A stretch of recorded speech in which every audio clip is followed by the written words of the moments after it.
Bonjour frères et sœurs. Et aujourd'hui, nous terminons notre regard d'Éphésiens, au moins pour tout de suite, avec les versets hors contexte. Et celui-ci, il va frapper un peu dur. Encore une fois, je vais répéter, mon but c'est pas d'attaquer personne, mon but c'est pas de dénigrer rien, mon but c'est de dire qu'est-ce que Dieu est vraiment en train de nous dire. De dire aimer Dieu, c'est vraiment de dire j'aime sa parole, d'aimer sa parole, d'aimer qu'est-ce que Dieu a dit dans son contexte, comment Dieu lui a voulu l'exprimer. Parce que c'est ça l'amour, c'est juste savoir qu'est-ce que toi tu es en train de dire, qui vient de ton cœur, de tes pensées à toi, comme avec la Bible. Le verset en question, il est très populaire. Je sais que je vais me faire du trouble, mais quand même, je vais dire quand même. Verset 12 de Éphésiens chapitre 6.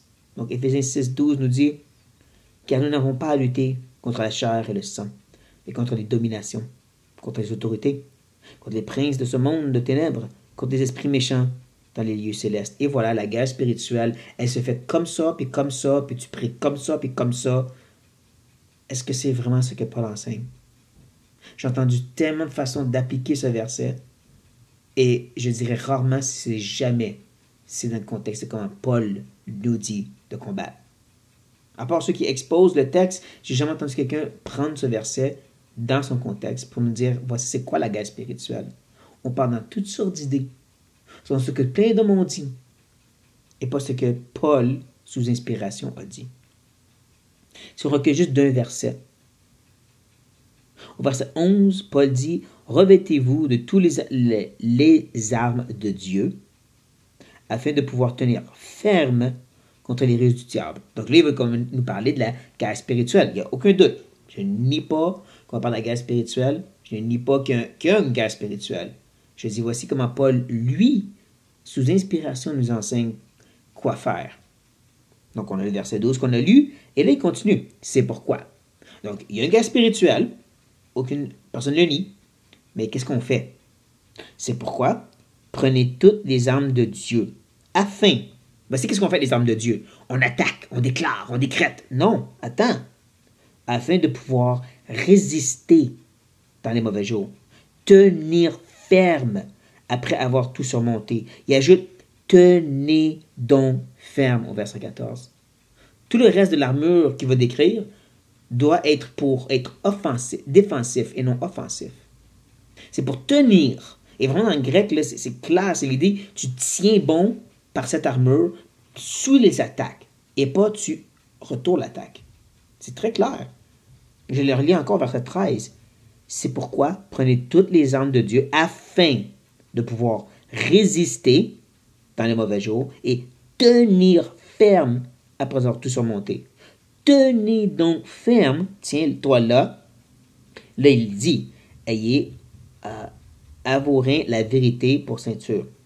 Revêtez-vous la cuirasse de la justice. Mettez pour chaussure à vos pieds le zèle que donne l'évangile de paix. Prenez par-dessus tout cela le bouclier de la foi, avec lequel vous pouvez éteindre tous les traits enflammés du malin. Et comment on éteint avec le bouclier de la foi, tu l'écrases. Tu reconnais qui est Dieu, puis tu dis, ça ne change rien, qu'est-ce que tu fais. Ça ne change rien, qu'est-ce que tu dis. Parce que c'est Dieu qui est souverain. Prenez aussi le casque du salut et l'épée de l'esprit, qui est la parole de Dieu. En parlant de la parole de Dieu, cette armure que nous retrouvons ici, que souvent les gens pensent que c'est l'armure romaine que Paul décrit, en réalité, ça vient de l'Ancien Testament. Paul, le Juif, était inspiré et guidé selon la parole de Dieu, justement. Par Isaïe. Par Isaïe, Dieu, encore une fois, condamne son peuple. Le peuple d'Israël est en rébellion. Et il va leur dire, l'Éternel voit d'un regard indigné qu'il n'y a plus de droiture. Il voit qu'il n'y a pas un homme. Il s'étonne de ce que personne n'intercède. Et voici qu'est-ce que Dieu va faire. Alors, son bras, Dieu, lui vient en aide, et sa justice lui sert d'appui. Il se revêt de la justice comme d'une cuirasse. Et il met sur sa tête le casque du salut. Il prend la vengeance pour vêtement et se couvre de la jalousie comme de manteau. Vous comprenez? Ça, c'est Christ. L'incarnation de Dieu qui est venu pour amener le salut et ultimement qui va venir aussi pour amener le jugement plus tard. C'est lui qui a revêtu l'armure en premier. La même armure qui ensuite Paul nous décrit. Jésus est cette armure. C'est notre identité en Christ, qui nous sommes, celui qui est déjà le vainqueur. C'est qu'on se rappelle ces choses-là, cette vérité qu'on se sait, qu'on s'attache. Cette foi que c'est Dieu qui règne, pas Satan. Il y a l'épée de la parole qui nous rappelle comment Dieu règne. C'est ça, la façon qu'on fait la guerre spirituelle. C'est tu te tiens dans ta foi, tu te tiens sur la parole, tu te tiens sur ce que Christ a déjà fait. Il a déjà gagné. Il n'y a aucune attaque ici. Il y a juste de tenir ferme dans la foi. Il y a même un certain danger. Encore, je vais faire attention à ce que je dis. Donc, je vais laisser Jude, celui inspiré, celui qui a écrit dans la Bible. Jude nous dit, malgré cela, ces hommes, parlant de faux docteurs et de faux croyants, ces hommes aussi, entraînés par leur rêverie, souillent pareillement leur chair, méprisent l'autorité et injurent les gloires. Faisant référence à ces dominations qu'on parlait tantôt. Quand ils font ça? On continue à lire. Or, l'archange Michael, lorsqu'il contestait avec le diable et lui disputait le corps de Moïse, n'osa pas porter contre lui un jugement injurieux, mais il dit que le Seigneur te réprime. Eux, au contraire, ils parlent de manière injurieuse de ce qu'ils ignorent. Ils se corrompent dans ce qu'ils savent naturellement comme les brutes. C'est comme ça que je les décris. Ce n'est que des brutes, des gens qui pensent qu'ils peuvent dire aux démons quoi faire, qui pensent qu'ils peuvent prendre autorité sur eux.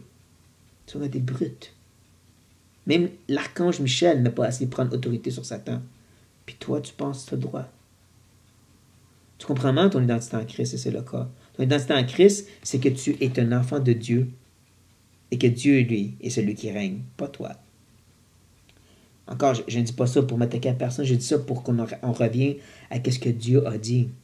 Parce qu'il y a beaucoup qui font la guerre spirituelle de leur façon, puis ils en subissent les conséquences.